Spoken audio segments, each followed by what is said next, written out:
Hey guys, back for another video, and it's week 5 of the 7 weeks of Rape Revenge.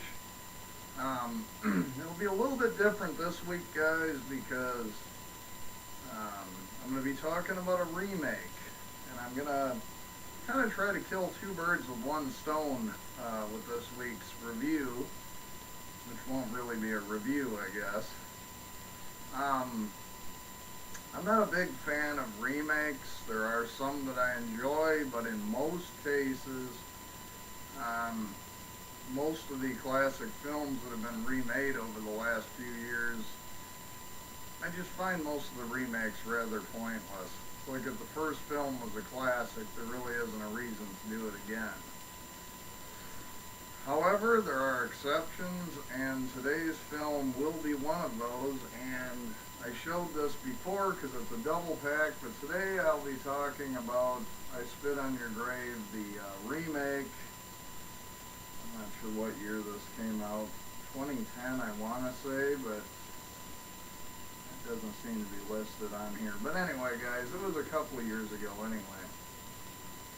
Um, And like I say, I'm not going to go through the premise, guys. Go back and watch my review of I Spit on Your Grave, the original, to get the basic synopsis.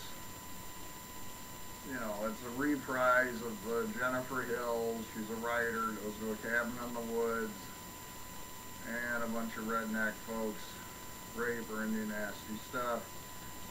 But that's not really what I'm going to talk about with this one, guys.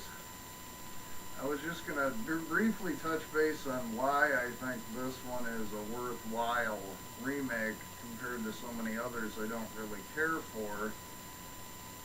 And basically it's because they're telling the same general story, but there are certain elements of it, because it's been redone, that I do think are improvements. Um, Now, given my druthers, the first film is still my favorite. It's the first one I saw, and it's just sort of a classic from that standpoint. But this one, to me, goes one better in some areas. For example, obviously, because this is a newer film, the special effects, for the most part, are better done.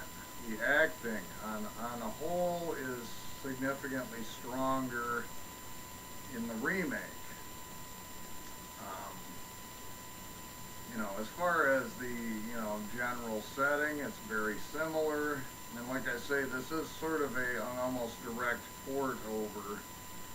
Um, the deaths are definitely much more gruesome in this remake than in the original. I'm not totally sold that they're more disturbing. Again, guys, I've seen so many quote-unquote disturbing, messed up movies that this one didn't really disturb me. I thought they were fairly clever. I thought the death scenes were good, and like I say, the gore is significantly stronger in the remake, certainly. But like I say, they both tell real similar tales, guys. And this Anchor Bay split pack you can actually find fairly inexpensively, guys. So if you'd like to have a copy of both the original and the remake in one shot, they do come on separate discs, their own discs. So, but again, guys, this isn't really a review. I kind of reviewed the first one, and so I just thought I'd talk about a few of the points that were really good. I mean, the one key difference is, guys, if you want a longer, more drawn out rape scene and kind of, to me, a lot more tension, then watch the original film.